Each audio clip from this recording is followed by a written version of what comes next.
πούμε καλημέρα στον Θοδωρή τον Τέρπο. Τώρα συνονόματο ξεκινάω, Πέτρο. Κανονικά, βάσει του πρωτοκόλλου πρέπει να τον σκηνοθέτη να ξεκινήσουμε. Δεν πειράζει. Αλλά επειδή είσαι η φίρμα, γι' αυτό. Αυτό, ναι. Μέσω στη συνωνυμία. Ναι. Πολύ καλημέρα σας. Και ο Πέτρος Χατζηλάμπος, σκηνοθέτης παράστασης «Η Κωμωδία στον αέρα», που στην ουσία είναι λίγο η μεταφορά ενός στούντιο, έτσι. Η αλήθεια είναι συνάδελφος στην παράσταση. Ναι, είμαι ένας μεγαλοδημοσιογράφος. Όχι, δεν είναι συνάδελφος τότε. Ναι, όντως. Δεν έχουμε κοινές. Ναι, δεν είμαστε ίσα και όμοια, ακριβώς. Είμαι ένας μεγαλοδημοσιογράφος στην παράσταση. Από το ένα στούντιο της παράστασης ήρθαμε στο άλλο στούντιο για να μιλήσουμε για την παράσταση. Λοιπόν, ήρθατε για να φωνάξουμε αέρα. Αέρα. Έτσι, να φωνάξουμε έτσι αέρα. Είναι η ομάδα Θέατρης. Ακριβώς. Και δύο λόγια λίγο να πούμε τι είναι, πού παίζει, τα βασικά πρώτα. Είναι μια καινούργια κομμωδία του Θοδωρή Τέρπου. Παρουσιάζεται στο Αθήνεων. Βασίλης Όλγας 35, για όσους δεν ξέρουν. Καινούργια ομάδα, καινούργια παιδιά. Νέοι άνθρωποι. Ωραία παιδιά. Και είμαστε έτσι. Και αισιόδοξοι είστε. Αισιόδοξοι πάρα πολύ, ναι. Και χαρούμενοι. Πού στηρίζετε αυτή την αισιοδοξία σας? Πραγματικά δεν ξέρω. Για εξήγησε έτσι για να. Και όμως μια επικοινωνία με τον κόσμο και θα μας ενδιέφερε. Στηρίζεται στο ότι βλέπουμε τα πράγματα μέσα από μια οπτική που είναι στο χιούμορ. Ζούμε με το χιούμορ και αντιμετωπίζουμε όλες τις καταστάσεις με. Γιατί αλλιώς χαθήκαμε. Αλλιώς, ναι. Ειδικά εμείς, εγώ και ο Θοδωρής, δεν την παλεύουμε χωρίς χιούμορ. Λοιπόν, Θοδωρή, μου αρέσει που γράφτηκε μια κωμωδία. Γιατί ζούμε σε μια εποχή που όλοι θέλοντας να πάνε και με το κλίμα έχουμε πολλά βαριά πράγματα. Και εντάξει. Ωραίο είναι και λίγο να γελάει το χιλάκι μας. Πάρα πολύ καλό και δόξα τω Θεώ να πω ότι μέχρι στιγμής εμείς το παρουσιάσαμε αρχικά ως κωμωδία, αλλά μέχρι να μπει ο κόσμος και να γελάσει. Οπότε μας το επιβεβαιώνει με τον καλύτερο τρόπο. Δηλαδή αρέσει πάρα πολύ η παράσταση και ευχαριστούμε πάρα πολύ για αυτόν τον κόσμο. Γελάει πάρα πολύ ο κόσμος. Μας τιμάει με την παρουσία του μέχρι στιγμής. Να διευκρινίσω ότι το Αθήνων έχει δύο αίθουσες. Εμείς είμαστε στην επάνω, για τυχόν παρεξηγήσεις. Αλλά μέχρι στιγμής πάμε καλά. Γελάει ο κόσμος, έχουμε ανάγκη την κωμωδία. Εγώ προσωπικά μέχρι στιγμής γράφω κωμωδίες. Μ' αρέσουν οι κωμωδίες και ευτυχώς αρέσουν και στον κόσμο. Και επειδή αφορά σε ένα τηλεοπτικό ζευγάρι, έτσι, καλή ώρα πρωινή ζώνη, βέβαια, εμείς είμαστε τη αμυγούς ενημέρωση, είναι το δημόσιο κανάλι. Εσείς είστε το πιο infotainment. Το περίφημο infotainment. Infotainment. Μα και εγώ στο έργο προσπαθώ να τη διώξω την άλλη, γιατί εγώ θέλω να κάνω σοβαρή ενημέρωση. Να πάρουμε μια γεύση πρώτα λίγο και μετά να το συζητήσουμε, έτσι πολύ μικρή.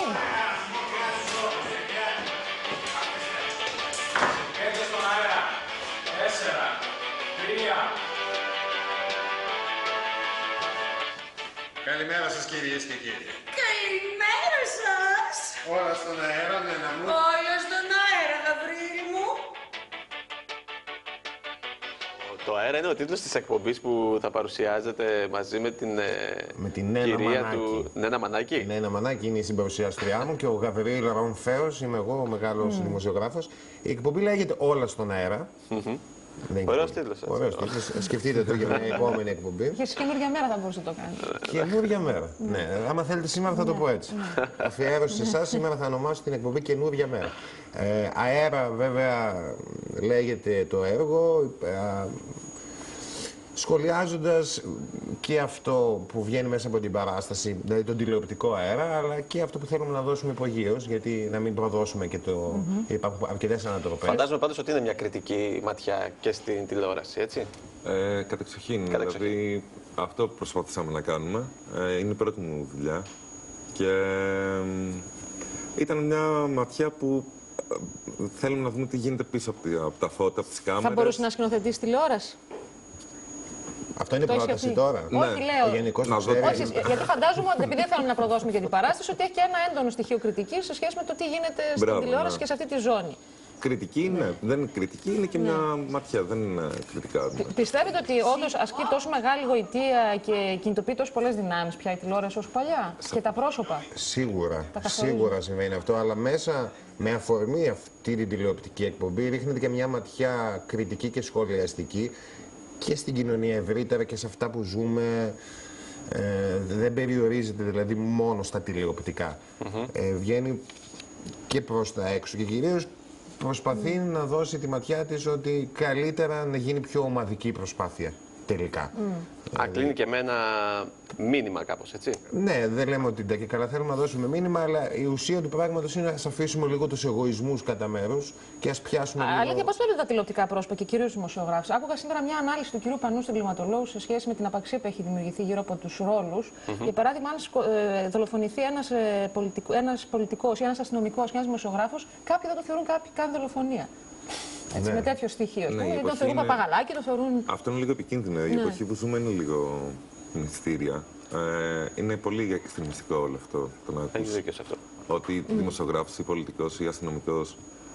Εντάξει, στην εποχή που ζούμε είναι λίγο δύσκολο. Και όχι τίποτα άλλο, έτσι που τις μοιράζουν και τις πατάτες τελευταία, ρε παιδί μου, πολεμοφόδια στα χέρια του κόσμου δηλαδή.